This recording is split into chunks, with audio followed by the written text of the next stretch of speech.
Good morning.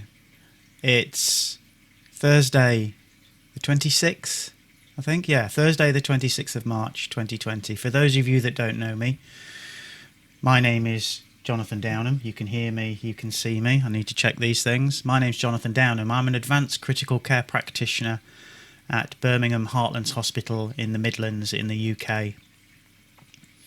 We are in the middle of, well, maybe at the beginning of the COVID crisis, heading towards the middle. My hospital is filling up quite quickly. Our intensive care is now full and we're spilling out. So what's going to happen is that there are going to be a lot of people who are going to be recruited to help. Some of them will have ITU experience, some of them won't. And I thought maybe I did a quick video yesterday on mechanical ventilation. I didn't get as close to the ventilator as I wanted to, so I've been working hard to try and remedy that. And I've come up with this, which is brilliant, even if I do say so myself. I have found this. So this is the Hamilton ventilator. There are several different makes of ventilators, Hamilton, Draeger, to name just but a few, GE. This is the Hamilton ventilator, and really I just wanted to take you through some of the basics of the ventilator screen and some of the modes that we can use. Now, if you are not ever used to using a ventilator, this is not something that you are going to be expected to use, but it might be something that you might find useful to know and to understand, to kind of understand some of the things that we are doing with these ventilators. So this is the screen that you will be presented with. So if we start with the buttons down the side here, you can see my mouse cursor, you can. We start with the buttons down the side here. These are the things that we can change, basic things that we can change. We can change a lot more, but these are the basic things we can change. So in this mode of ventilation, and I'll talk a little bit about modes towards the end of this video, let's start with the basic stuff first. In this mode of ventilation, this is the respiratory rate. So if you click on it, you can adjust the respiratory rate. So this is saying to the ventilator, on a basic level, I want you to deliver 16 breaths to this patient every minute. Okay, so I can't work out in my head how many seconds it's going to take to deliver the breath, but it's going to deliver 16 breaths. Regardless of what the patient does, it will always deliver 16 breaths. You can alter this. So on a ventilator, you'll have a dial. On this simulator, we have this little screen down here, so you can change that. So let's go down to, I don't know, 10 breaths a minute.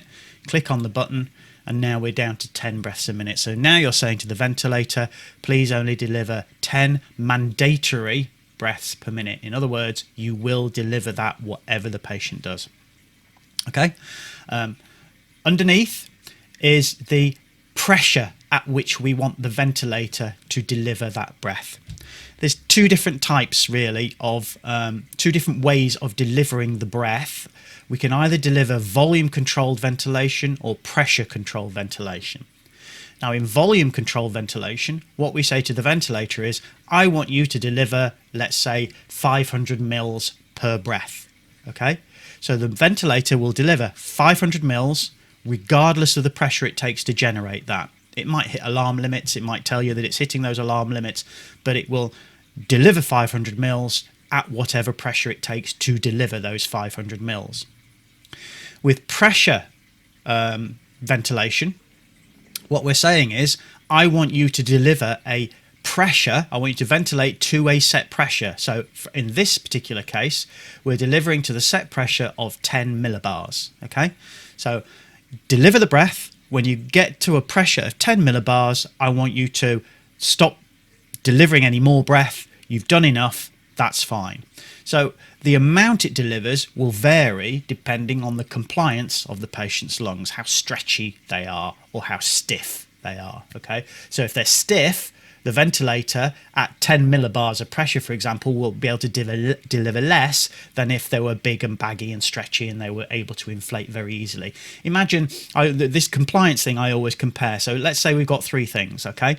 So a normally compliant lung is like a balloon. Okay, so the balloon, you have to blow reasonably hard in order to get it to fill up. Okay, and a poorly compliant lung, if it's a stiff lung, imagine a stiff lung is a balloon, but it's actually held in a box. So you blow, and the balloon will go so far and then struggle to go any further. So that's what we could call a stiff lung. Okay, a very compliant lung, if you imagine you have a carrier bag, so a plastic carrier bag that you get from the supermarkets. Now you can blow into that perfectly well, and you'll be able to blow it up really, really easily. Okay, but the problem with it, if you can imagine a carrier bag, you blow a lot of air into the carrier bag and then you let that air out, not much of that air will actually come out. The carrier bag will still be empty, big, floppy. So that's an overly compliant lung. Okay, so depending on the lung compliance, so we're going to deliver to 10 millibars of pressure into this patient's lung. That's what we've set this at. So you can notice from this patient that by doing that, we're delivering nearly 500 mils per breath. So let's change the pressure that we deliver at. Let's push a little bit harder. So if we go up to, let's go up to 15, okay, just so we can see the difference. So this figure here should start to change. So if we give it a few breaths, you'll see this figure start to go up because the ventilator is now pushing harder into the same lungs, delivering a bigger breath. So you can see here with each breath, let's just increase the rate so we can see it change a little bit more quickly. You can see with each breath that the tidal volume is now going up. Now, one of the things that we do with many of our patients is we're aiming for 6 to 8 mils per kilo of body weight. So ideal body weight. And by ideal body weight, we mean correlating their size with their height. Because if you're a big fat person, oh, sorry, it's changed the alarms. If you're a big fat person, okay, you can be really huge. Your lungs don't get any bigger. Your lungs will stay the same size.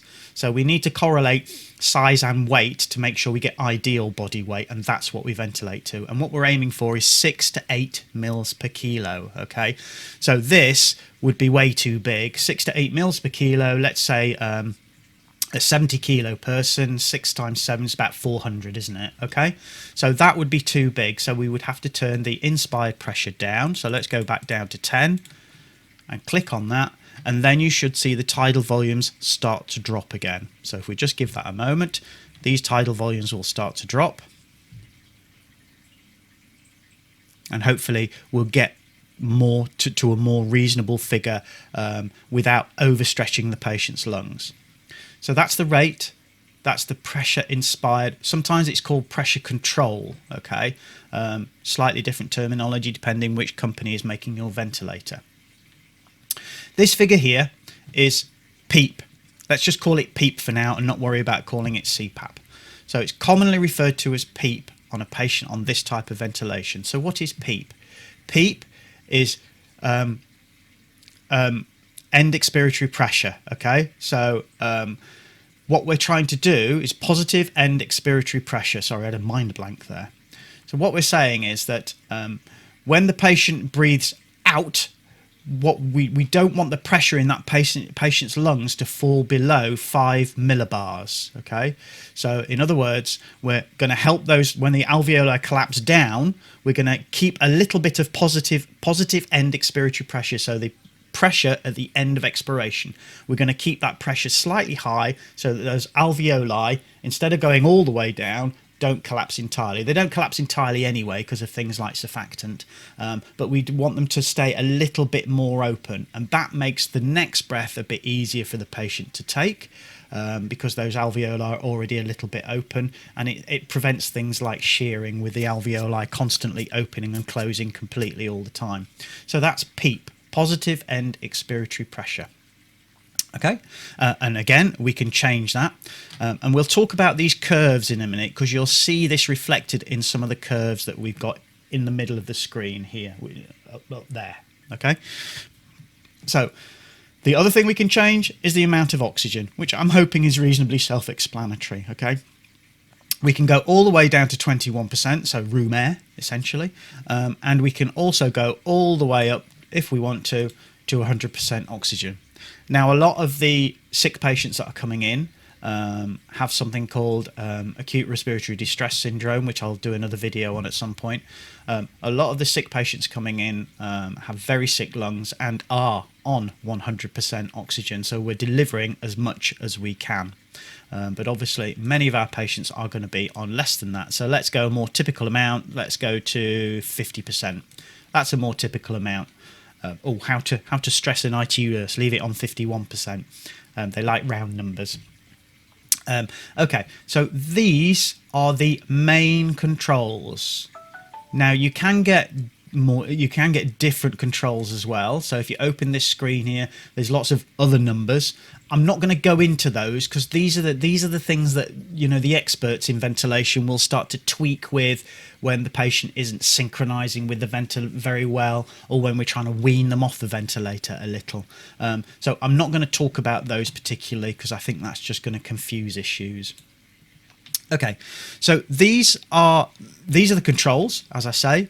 These are the values that the machine, the ventilator, is telling us. So we've got here the peak pressure.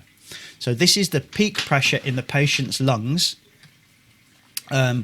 when we are ventilating them. Now the peak pressure here is 15, and that's a reflection of the inspiratory pressure of 10 and the PEEP of 5. So this is where perhaps we'll bring this curve, this scalar they're called, into the equation.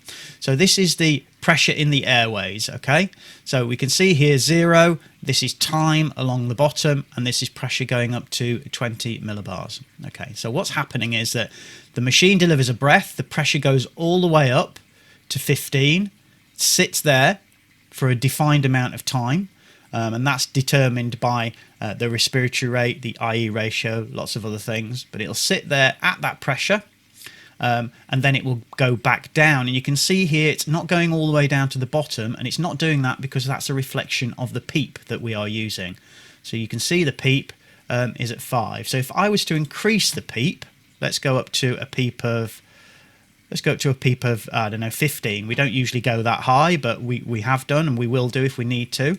So if we go up to, I've set it to 14, whatever, you'll see this bottom pressure has now risen all the way up to 14. And as a consequence, our peak pressure is now 24. So it's 10 and 14, 24. Okay, so let's turn that down again. So we go back down to 5. Back down to 5. There we go. And you'll see now that the scalar dips back down again. Okay, so that's the peak pressure. Now we're aiming to keep those peak pressures below 30 if we can. We know that if we start to deliver pressures of 30 and above, that starts to cause a lot of damage to the patient's alveoli. The shearing forces start to break the alveoli, if you like. So we try and keep that below 30 if we can. If we can't, there's other techniques we can do beyond the scope of this teaching. This number here, the expired minute volume. So minute volume, very simply, is tidal volume, so how much the patient is breathing per breath, times the respiratory rate. So basically, it's this figure times this figure here, because this is the frequency with which they're breathing, and that will arrive at this figure here, so the expired minute volume. Some settings you can have inspired minute volume and expired minute volume next to each other, and if one's massively different from the other, it can tell you that there might be a leak around the tube, there's a cuff leak, the tube has slipped, whatever. Again, probably beyond the scope of this. Okay, so that's the settings down here. So airway pressures, peak, trying to keep it below 30 is a reflection of the pressure inspired or the pressure control and the PEEP.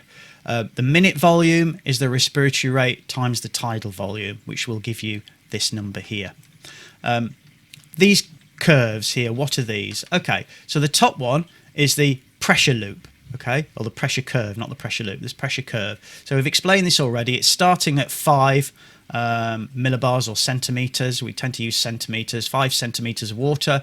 It's going up to 15 as reflected by this number here with each breath, and then back down to 5 again. This is the flow, so this is how fast the gas is being delivered with each breath, okay? So what happens as the breath goes, we're delivering up to sort of 50 litres a minute, And when I first started ventilation, I couldn't get my head around this concept at all. How can you give someone 50 litres a minute? Their lungs would explode. Well, remember, they're only breathing for seconds at a time. So this is how quickly the gas flows into the patient's lungs. So as they take a breath in, the gas flows in. And this is called the descending curve. So it gradually slows down as we reach the pressures that we want to, and then as the patient breathes out, or as the machine breathes out, you get it going you get the flow going in the opposite direction, so in a negative direction. So that's the flow there. This one here is the volume. So what volumes are we delivering to the patient? So again, these are all time. This scale, this x-axis is all time here. So as the patient takes a breath in, we are gradually delivering. You can see we're delivering the volume up to about 450, 500, as you can see here.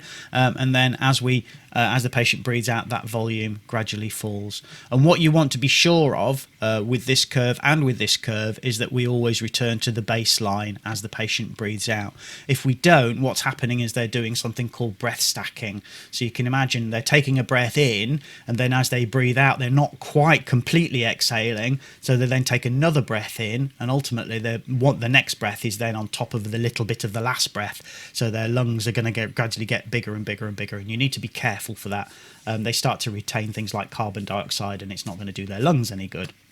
And then the bottom curve, which you don't usually see on a ventilation screen, I've got this set up so we can see it, is the end tidal. Okay, it's a reflection of the end tidal. I think this is slightly different, and that it's not the end tidal we use, but ultimately this is the carbon dioxide levels that are coming out as the patient breathes out. So it's kind of the opposite to the breath in. So you can see as they breathe in here that this actually goes down, okay? And as they breathe out, as the breath comes out, this goes up. And that's a reflection of the fact that as they breathe out, the carbon dioxide in their lungs comes out into the system, and that's what's being picked up here. And more advanced levels on end tidal, the slope of this will give you some indication of how resistant the patients are. If they've got a chronic obstructive pulmonary disease, then the angle of this will be slightly less steep, because it's harder for the lungs to expel the carbon dioxide, which is a manifestation of their disease. So that's the basic ventilator settings. Now, if we talk about modes briefly, and it is going to be brief, and I'm not going to talk about all of these, we can ventilate in a number of ways. So the most basic form of ventilation is that the patient is very heavily sedated, not taking any breaths for themselves. And what we used to have is the old ventilators basically would deliver a set tidal volume at a set rate, and that's all it would do. Obviously, ventilators have come on a little bit since then. If we talk about PSIMV and SIMV, what's happening in PSIMV and SIMV is, let me get rid of that. This is PSIMV. The patient isn't taking any breaths for themselves. That's the way I've got it set up. The patient is heavily sedated. Let's say now that we turn the sedation down with PSIMV, and the patient started to take some breaths for themselves, okay, which we want them to as they gradually wake up. What will happen is that in PSIMV, the ventilator will still deliver the mandatory breaths, regardless of what the patient does, and it will still deliver them at the set pressure that we have set it to do, okay? If the patient takes a breath, the machine will do one of two things depending where that breath is taken. Let's say the patient takes a breath here, just as the ventilator is about to deliver a mandatory breath. What will happen is that the machine will detect that in that window where it was about to deliver a mandatory breath. It will allow the patient to take a breath and almost count it as an extra. It will deliver it to the set pressure that we've decided to set it to, but it delivers it. It's an extra breath, if you like, that the patient can take, which will be supported. So if they took the one breath in the minute, then instead of taking 14 breaths as we've got set here, they'll be taking 15 breaths at the same support. The other thing that can happen is that the patient could try and take a breath here, for example, so in between the mandatory breaths. If it does that, the ventilator doesn't deliver to the set pressures that we've asked it to deliver to, but it will assist them with something called pressure support, which is something else we can set. Now, I couldn't find pressure support on here, Oh, yeah, there it was, but I can't adjust it for some reason. Now, I think that might be a manifestation of the simulator here. But it would give them pressure support. And pressure support, basically, it's not like pressure control. Pressure support is delivered when the patient tries to take a breath of their own. So the machine will give that a little boost as well and help the patient breathe. And as the patient weans off, what we will do is that we will gradually, turn down the mandatory rate. So the machine is delivering fewer breaths, which will hopefully encourage the patient to take some breaths of their own. We will reduce the pressure control and the pressure support. So we will reduce the amount of extra oomph that the ventilator gives in order for the patient to be able to take a breath. And that hopefully will then allow the patient to have more control over the breaths themselves and have to work harder in order to take sufficient breath. So it was going to exercise their muscles. Remember, if they're ventilated, they're not really using their chest wall muscles anymore. It's positive pressure ventilation. We're just pushing air in and out, and the lung will rise and fall because of that. As they wake up, they need to start using their inspiratory muscles again and their diaphragm again in order to get those breaths going. And it's like any muscle. It will waste if it's not used, so they will be weak and tired and struggle to take breaths of their own. Will I talk about any other modes? Hold on, that's not where I wanted to be. So another one to point out, mode of ventilation is SPONT mode. So if I confirm that and see if that will, yeah, that's fine. So SPONT mode. And SPONT mode is basically the patient is now breathing for themselves. And I think I need to set this up properly because I don't think this patient's going to breathe for themselves. Let me just change the settings because I need the patient to start breathing. So active, bear with me. It's just updating. You can see at the moment, because the patient isn't taking any breaths, you get apnea ventilation. So I've made the patient active. I've made the patient start to take some breaths for themselves. So these are now purely patient-initiated breaths. Okay, APV SIMV. What does that mean? Am I still in? No, I'm not. So I want to be in SPONT mode, please. So confirm that. Confirm. Turn the alarms off. I really need the patient to breathe for themselves. So hang on a second. How do I get them to take some breaths? Right, I may need to cover this in another video because you're just watching me fiddle about with a ventilator. SPONT mode basically is the patient will breathe for themselves. We will deliver some pressure support. Ah, here we go. Oh no, it's reverted to APV. It's gone back to a default mode. So the patient will take some breaths themselves. We will give a little bit of support, but every breath is initiated by the patient. There are no mandatory breaths in SPONT mode. So that's what we would use for a weaning process as the patient's starting to come off ventilation.